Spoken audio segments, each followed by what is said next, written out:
Good morning friends, welcome to Anvika channel. ಇವತ್ತು ನಾನು ನಿಮಗೆ 2 ಟೈಪ್ಸಲ್ಲಿ ಪೆಸರಟ್ಟು ಹೇಗೆ ಮಾಡೋದು ಅಂತ ಹೇಳ್ಕೊಡ್ತೀನಿ. ಇದಕ್ಕೆ ಹೆಸರುಕಾಳು ದೋಸೆ ಅಂತಲೂ ಹೇಳ್ತಾರೆ. ಈ ರೆಸಿಪಿನ ನಾನು 2 ಟೈಪ್ಸಲ್ಲಿ ಮಾಡಿ ತೋರಿಸ್ತಾ ಇದ್ದೀನಿ. ಒಂದು ಹೆಸರುಕಾಳನ್ನ ನೆನೆಸಿ ಮಾಡುವಂಥದ್ದು, ಇನ್ನೊಂದು ಇನ್ಸ್ಟೆಂಟಾಗಿ ಮೊಳಕೆ ಕಟ್ಟಿರೋ ಹೆಸರುಕಾಳಿಂದ ಈ ದೋಸೆನ ಮಾಡುವಂಥದ್ದು. ಈಗ ಹೇಗೆ ಮಾಡೋದು ಅಂತ ನೋಡೋಣ. ಮೊದಲು ನಾನು ಹೆಸರುಕಾಳನ್ನ ನೆನೆಸಿ ದೋಸೆ ಹೇಗೆ ಮಾಡೋದು ಅಂತ ಹೇಳ್ಕೊಡ್ತೀನಿ. ಇವತ್ತು ನಾನು 1 ಕಪ್ಪಷ್ಟು ಹೆಸರುಕಾಳು ತೊಗೊಂಡಿದ್ದೀನಿ. 1 ಕಪ್ ಹೆಸರುಕಾಳಿಗೆ ಒಂದು ಅರ್ಧ ಕಪ್ಪಷ್ಟು ಅಕ್ಕಿ ತೊಗೊಂಡಿದ್ದೀನಿ, ಮತ್ತು ಒಂದು 3 ಟೇಬಲ್ ಸ್ಪೂನಷ್ಟು ಕಡಲೆಬೇಳೆ.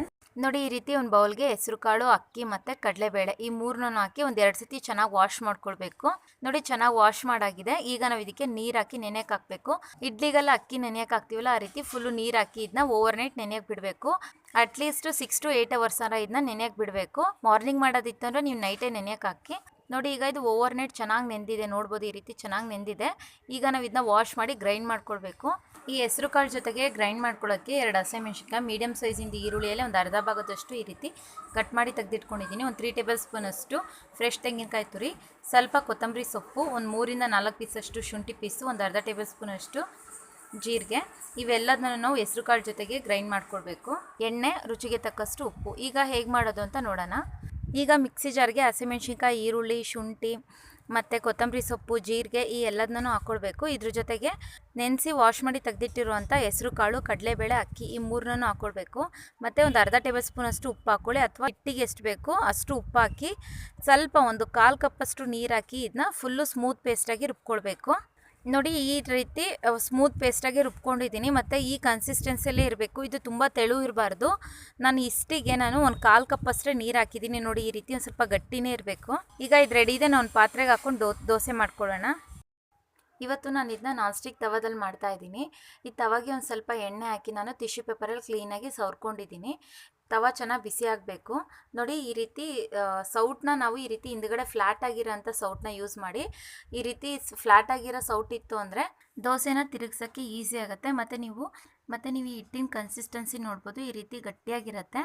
ತುಂಬ ಗಟ್ಟಿ ಇಲ್ಲ, ಈ ರೀತಿ ಮೀಡಿಯಮ್ ಗಟ್ಟಿನೇ ಇರಬೇಕು. ಇದಕ್ಕೆ ತೆಳುವಾಗಿತ್ತು ಅಂದರೆ ದೋಸೆ ಚೆನ್ನಾಗಿ ಬರಲ್ಲ. ಈಗ ತವ ಚೆನ್ನಾಗಿ ಬಿಸಿಯಾಗಿದೆ. ಈಗ ಗ್ಯಾಸ್ನ ಮೀಡಿಯಮ್ ಸಿಮ್ಮಲ್ಲಿಟ್ಟು ನೋಡಿ, ಈಗ ಒಂದು ಸೌಟಷ್ಟು ಹಿಟ್ಟು ಹಾಕ್ಕೊಳ್ಳೋಣ. ಹಿಟ್ಟಾಕಿ ಚೆನ್ನಾಗಿ ಎಷ್ಟಾಗುತ್ತೋ ಅಷ್ಟು ಅಗಲವಾಗಿ ತೆಳುವಾಗಿ ಇದನ್ನ ಫುಲ್ಲು ಈ ರೀತಿ ಅಗಲ ಮಾಡ್ಕೊಳ್ಬೇಕು. ಮೀಡಿಯಮ್ ಸೈಜಿನ ದೋಸೆ ಬೇಕಿತ್ತು ಅಂದರೆ ನೀವು ಹಿಟ್ಟಿನ ಪ್ರಮಾಣ ಕಡಿಮೆ ಮಾಡ್ಕೊಳ್ಳಿ. ಈ ಸೌಟು ದೊಡ್ಡದಿರೋದ್ರಿಂದ ನಾವು ಒಂದು ಫುಲ್ಲು ತೊಗೊಂಡಿದ್ನಲ್ಲ, ಸೊ ಒಂದು ಸ್ವಲ್ಪ ದೊಡ್ಡಕ್ಕಾಗಿದೆ. ಈಗ ನಾವು ಇದನ್ನ ಒಂದು ಲಿಡ್ ಕ್ಲೋಸ್ ಮಾಡಿ ಗ್ಯಾಸ್ನ ಮೀಡಿಯಮ್ ಸಿಮ್ಮಲ್ಲಿಟ್ಟು ಒಂದು 2 ನಿಮಿಷದವರೆಗೂ ಇದನ್ನ ಕುಕ್ ಆಗಕ್ಕೆ ಬಿಡಬೇಕು. ನೋಡಿ, 1 ರಿಂದ 2 ನಿಮಿಷ ಆಗಿದೆ. ನೀವು ನೋಡ್ಬೋದು, ದೋಸೆ ಹಿಟ್ಟಿಂದು ಕಲರ್ ಫುಲ್ಲು ಚೇಂಜ್ ಆಗಿದೆ. ಅಂದರೆ ಮೇಲೆ ಹಿಟ್ಟಿಟ್ಟು ಥರ ಕಾಣಿಸ್ತಿಲ್ಲ, ಫುಲ್ಲು ಚೆನ್ನಾಗಿ ಕುಕ್ ಆಗಿದೆ. ಈಗ ನಾವು ಒಂದು ಸ್ವಲ್ಪ ಎಣ್ಣೆ ಹಾಕಿ ಫುಲ್ಲು ಈ ಥರ ಸುತ್ತ ಬಿಡಿಸ್ಕೋಬೇಕು. ನಾನ್ ಸ್ಟಿಕ್ ತವಾದಲ್ಲಿ ಮಾಡೋದ್ರಿಂದ ಈಸಿಯಾಗಿ ಬರುತ್ತೆ. ಈಗ ನಾವು ನಿಧಾನಕ್ಕೆ ತಿರುಗಿಸಾಕೊಳ್ಬೇಕು. ನಾನು ಹೇಳ್ದಂಗೆ ನೀವು ಇದನ್ನ ಮೀಡಿಯಮ್ ಸೈಜ್ ದೋಸೆನೂ ಮಾಡ್ಕೊಳ್ಬೋದು.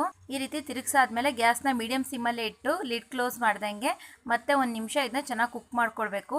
2 ಸೈಡು ಚೆನ್ನಾಗಿ ಕುಕ್ ಮಾಡ್ಕೊಳ್ಳಿ. ನೋಡಿ, 1 ನಿಮಿಷ ಆಗಿದೆ. ನೀವು ನೋಡ್ಬೋದು 2 ಸೈಡ್ ಚೆನ್ನಾಗಿ ಕುಕ್ ಆಗಿದೆ. ಮತ್ತು ಇದು ತುಂಬ ಸಾಫ್ಟಾಗಿರುತ್ತೆ ಫ್ರೆಂಡ್ಸ್. ಈಗ ಇದು ರೆಡಿ ಇದೆ. ನಾವು ಸರ್ವಿಂಗ್ ಪ್ಲೇಟ್ಗೆ ಹಾಕ್ಕೊಳ್ಳೋಣ. ಈಗ ಇನ್ಸ್ಟೆಂಟಾಗಿ ಹೆಸರುಕಾಳು ದೋಸೆ ಹೇಗೆ ಮಾಡೋದು ಅಂತ ನೋಡೋಣ. ಈ ದೋಸೆ ಮಾಡಲು ಬೇಕಾಗೋ ಇಂಗ್ರೀಡಿಯೆಂಟ್ಸು, ಇವತ್ತು ನಾನು ಒಂದು ಅರ್ಧ ಕಪ್ಪಷ್ಟು ಈ ರೀತಿ ಚೆನ್ನಾಗಿ ಮೊಳಕೆ ಬಂದಿರೋ ಹೆಸರುಕಾಳು ತೊಗೊಂಡಿದ್ದೀನಿ. ಈ ರೀತಿ ಚೆನ್ನಾಗಿ ಮೊಳಕೆ ಬಂದಿರಬೇಕು. ಅರ್ಧ ಕಪ್ಪಷ್ಟು ಹೆಸರುಕಾಳಿಗೆ ನಾನು ಒಂದು 2 ಟೇಬಲ್ ಸ್ಪೂನಷ್ಟು ಅಕ್ಕಿ ಹಿಟ್ಟು ತೊಗೊಂಡಿದ್ದೀನಿ. ಎಣ್ಣೆ, ರುಚಿಗೆ ತಕ್ಕಷ್ಟು ಉಪ್ಪು ಮತ್ತು 1 ಟೇಬಲ್ ಸ್ಪೂನಷ್ಟು ಗಾರ್ಲಿಕ್ ಚಟ್ನಿ ತೊಗೊಂಡಿದ್ದೀನಿ. ಈ ಬೆಳ್ಳುಳ್ಳಿ ಚಟ್ನಿ ಹೇಗೆ ಮಾಡೋದು ಅಂತಲೇ ಹೇಳ್ಕೊಟ್ಟಿದ್ದೆ. ಇದ್ರ ಲಿಂಕು ಡಿಸ್ಕ್ರಿಪ್ಷನ್ ಬಾಕ್ಸಲ್ಲಿದೆ, ನೀವು ನೋಡ್ಕೋಬೋದು. ಮತ್ತು ಈ ಹೆಸರುಕಾಳು ಜೊತೆಗೆ ಗ್ರೈಂಡ್ ಮಾಡ್ಕೊಳ್ಳೋಕ್ಕೆ 2 ಹಸಿಮೆಣಸಿನ್ಕಾಯಿ, ಸ್ವಲ್ಪ ಕೊತ್ತಂಬರಿ ಸೊಪ್ಪು, ಒಂದು 2 ರಿಂದ 3 ಪೀಸಷ್ಟು ಶುಂಠಿ ಪೀಸು ಮತ್ತು ಒಂದು ಅರ್ಧ ಟೇಬಲ್ ಸ್ಪೂನಷ್ಟು ಜೀರಿಗೆ. ಇದನ್ನ ನಾವು ಹೆಸರುಕಾಳು ಜೊತೆಗೆ ಗ್ರೈಂಡ್ ಮಾಡ್ಕೊಳ್ಬೇಕು. ಇದರಲ್ಲಿ ನಾನು ತೆಂಗಿನಕಾಯಿ ಮತ್ತು ಈರುಳ್ಳಿನ ನಾನು ಸ್ಕಿಪ್ ಮಾಡಿದ್ದೀನಿ. ಈರುಳ್ಳಿನ ನಾವು ದೋಸೆ ಮೇಲೆ ಗಾರ್ನಿಷ್ ಮಾಡೋಕ್ಕೆ ಯೂಸ್ ಮಾಡ್ಕೊಳ್ಬೋದು. ಈಗ ನಾವು ಎಲ್ಲದನ್ನೂ ನಾವು ಹೆಸರುಕಾಳು ಜೊತೆ ಗ್ರೈಂಡ್ ಮಾಡ್ಕೊಳ್ಬೇಕು. ಈಗ ಮಿಕ್ಸಿ ಜಾರ್ಗೆ ಮೊಳಕೆ ಕಟ್ಟಿರುವಂಥ ಹೆಸರುಕಾಳು, ಕೊತ್ತಂಬರಿ ಸೊಪ್ಪು, ಹಸಿಮೆಣಸಿನ್ಕಾಯಿ, ಶುಂಠಿ ಮತ್ತು ಜೀರಿಗೆ ಈ ಎಲ್ಲದನ್ನೂ ಹಾಕ್ಕೊಳ್ಬೇಕು. ಮತ್ತು ಇದ್ರ ಜೊತೆಗೆ ಈ ಹಿಟ್ಟಿಗೆ ಎಷ್ಟು ಬೇಕೋ ಅಷ್ಟು ಉಪ್ಪನ್ನ ಹಾಕಿ ಇದಕ್ಕೂ ಅಷ್ಟೇ ಒಂದು 1/4 ಕಪ್ಪಷ್ಟು ನೀರು ಹಾಕಿ ಇದನ್ನ ಫುಲ್ಲು ಸ್ಮೂತ್ ಪೇಸ್ಟಾಗಿ ರುಬ್ಕೊಳ್ಬೇಕು. ನೋಡಿ, ಈ ರೀತಿ ಫುಲ್ಲು ಸ್ಮೂತ್ ಪೇಸ್ಟಾಗಿ ರುಬ್ಕೊಂಡಿದ್ದೀನಿ. ಬಟ್ ಇದೊಂದು ಸ್ವಲ್ಪ ತೆಳುವಾಗಿದೆ. ಇದಕ್ಕೆ ನಾವು ಅಕ್ಕಿ ಹಿಟ್ಟು ಮಿಕ್ಸ್ ಮಾಡೋದ್ರಿಂದ ಕರೆಕ್ಟ್ ಆಗುತ್ತೆ. ಇದನ್ನ ಒಂದು ಬೌಲಲ್ಲಿ ತೆಗೆದಿಟ್ಕೊಳ್ಳೋಣ. ನೋಡಿ, ಈ ರೀತಿ ಒಂದು ಬಟ್ಲಲ್ಲಿ ತೆಗೆದಿಟ್ಕೊಂಡಿದ್ದೀನಿ. ಈಗ ನಾವು ಇದಕ್ಕೆ 2 ಟೇಬಲ್ ಸ್ಪೂನಷ್ಟು ಅಕ್ಕಿ ಹಿಟ್ಟನ್ನ ಹಾಕಿ ಸ್ವಲ್ಪನೂ ಗಂಟಿಲ್ದಂಗೆ ಚೆನ್ನಾಗಿ ಮಿಕ್ಸ್ ಮಾಡ್ಕೊಳ್ಬೇಕು. ಮತ್ತು ಇದ್ರ ಕನ್ಸಿಸ್ಟೆನ್ಸಿನೂ ಅಷ್ಟೇ ಗಟ್ಟಿನೇ ಇರಬೇಕು, ತೆಳುವಾಗಿರಬಾರ್ದು. ಈ ರೀತಿ ಮೀಡಿಯಮ್ ಗಟ್ಟಿನೇ ಇರಬೇಕು. ಈಗ ಇದು ರೆಡಿ ಇದೆ. ಈ ದೋಸೆ ಮೇಲೆ ಹಾಕೋಕ್ಕೆ ಸಣ್ಣದಾಗಿ ಕಟ್ ಮಾಡಿ ಇರುವಂಥ ಈರುಳ್ಳಿ ಮತ್ತು ಗಾರ್ಲಿಕ್ ಚಟ್ನಿ. ನೋಡಿ, ತವ ಚೆನ್ನಾಗಿ ಬಿಸಿಯಾಗಿದೆ. ಇದಕ್ಕೆ ನಾನು ಒಂದು ಸ್ವಲ್ಪ ಎಣ್ಣೆ ಹಾಕಿ ಟಿಶ್ಯೂ ಪೇಪರಲ್ಲಿ ಕ್ಲೀನಾಗಿ ಸವರ್ಕೊಂಡಿದ್ದೀನಿ. ಈಗ ಅದೇ ರೀತಿ ಸೇಮ್ ಫಸ್ಟ್ ಮಾಡಿದ್ವಲ್ಲ ಅದೇ ರೀತಿ ಒಂದು ಸೌಟಷ್ಟು ಹಿಟ್ಟು ಹಾಕ್ಕೊಳ್ಬೇಕು. ತವಾ ಚೆನ್ನಾಗಿ ಬಿಸಿಯಾಗಿರಬೇಕು, ಬಟ್ ಹಿಟ್ಟು ಹಾಕ್ಬೇಕಾದ್ರೆ ಗ್ಯಾಸ್ನ ಮೀಡಿಯಮ್ ಸಿಮ್ಮಲ್ಲಿ ಇಟ್ಕೊಳ್ಳಿ. ಈ ರೀತಿ ಹಿಟ್ಟಾಕಿ ಚೆನ್ನಾಗಿ ಎಷ್ಟಾಗುತ್ತಷ್ಟು ತೆಳುವಾಗಿ ಅಗಲ ಮಾಡ್ಕೊಳ್ಬೇಕು ನೋಡಿ ಈ ರೀತಿ. ಈಗ ನಾವು ಲಿಡ್ ಕ್ಲೋಸ್ ಮಾಡ್ದಂಗೆ ಗ್ಯಾಸ್ನ ಫುಲ್ಲು ಮೀಡಿಯಮ್ ಸಿಮ್ಮಲ್ಲಿ ಇಟ್ಟು ಇದೊಂದು 50% ಕುಕ್ ಆಗೋವರೆಗೂ ಬಿಡಬೇಕು. ಮಧ್ಯದಲ್ಲೆಲ್ಲ ಚೆನ್ನಾಗಿ ಕುಕ್ ಆಗಿದೆ. ಈಗ ಇದಕ್ಕೆ ಒಂದು 1/4 ಟೀ ಸ್ಪೂನ್ ಅಷ್ಟು ಗಾರ್ಲಿಕ್ ಚಟ್ನಿನ ಕ್ಲೀನಾಗಿ ಈ ರೀತಿ ಸವರ್ಕೊಳ್ಳಿ.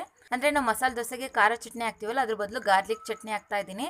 ತುಂಬ ಚೆನ್ನಾಗಿರುತ್ತೆ ಫ್ರೆಂಡ್ಸ್, ಟೇಸ್ಟು ಅಷ್ಟೇ ತುಂಬ ಸೂಪರಾಗಿರುತ್ತೆ ಈ ರೀತಿ ಹಾಕ್ಕೊಳ್ಳೋದ್ರಿಂದ. ಮತ್ತು ಇದ್ರ ಮೇಲೆ ಸಣ್ಣದಾಗಿ ಕಟ್ ಮಾಡಿ ಇಟ್ಟಿರುವಂಥ ಈರುಳ್ಳಿನ ಹಾಕ್ಕೊಳ್ಬೇಕು. ಇದ್ರ ಜೊತೆಗೆ ಒಂದು ಸ್ವಲ್ಪ ಎಣ್ಣೆ ಹಾಕಿ ಲಿಡ್ ಕ್ಲೋಸ್ ಮಾಡಿ ಈಗ ಗ್ಯಾಸ್ನ ಫುಲ್ಲು ಮೀಡಿಯಮ್ ಸಿಮ್ಮಲ್ಲಿಟ್ಟು ಸೇಮ್ ಅದೇ ಥರ 1 ರಿಂದ 2 ನಿಮಿಷ ಚೆನ್ನಾಗಿ ಕುಕ್ ಆಗಬೇಕು. ನೋಡಿ ಒಂದು 2 ನಿಮಿಷ ಆಗಿದೆ, ನೀವು ನೋಡ್ಬೋದು ಇದು ಕಂಪ್ಲೀಟಾಗಿ ಕುಕ್ ಆಗಿದೆ. ಅಂದರೆ ನಾವು ಇದನ್ನ ತಿರುಗಿಸಾಕಲ್ಲ, ಅಂದರೆ ಫಸ್ಟ್ ಮಾಡಿ ದೋಸೆ ಥರ ತಿರುಗಿಸಾಕಲ್ಲ. ಸೊ ಆದಷ್ಟು ಇದನ್ನ ಮೀಡಿಯಮ್ ಸಿಮ್ಮಲ್ಲಿಟ್ಟು ಕಂಪ್ಲೀಟಾಗಿ ಕುಕ್ ಮಾಡ್ಕೊಳ್ಳಿ. ನೀವು ನೋಡ್ಬೋದು ಹಿಟ್ಟೆಲ್ಲನೂ ಚೆನ್ನಾಗಿ ಬೆಂದಿದೆ ನೋಡಿ. ಈಗ ಇದು ರೆಡಿ ಇದೆ. ಈ ರೀತಿ ಡೈರೆಕ್ಟಾಗಿ ಫೋಲ್ಡ್ ಮಾಡಿ ಇದನ್ನ ಪ್ಲೇಟಲ್ಲಿ ತೆಗೆದಿಟ್ಕೊಳ್ಳೋಣ. ನೋಡಿದ್ರಲ್ಲ ಫ್ರೆಂಡ್ಸ್, ಎಷ್ಟು ಈಸಿಯಾಗಿ 2 ಟೈಪ್ಸ್ ಪೆಸರಟ್ಟು ಮಾಡೋದು ಅಂತ.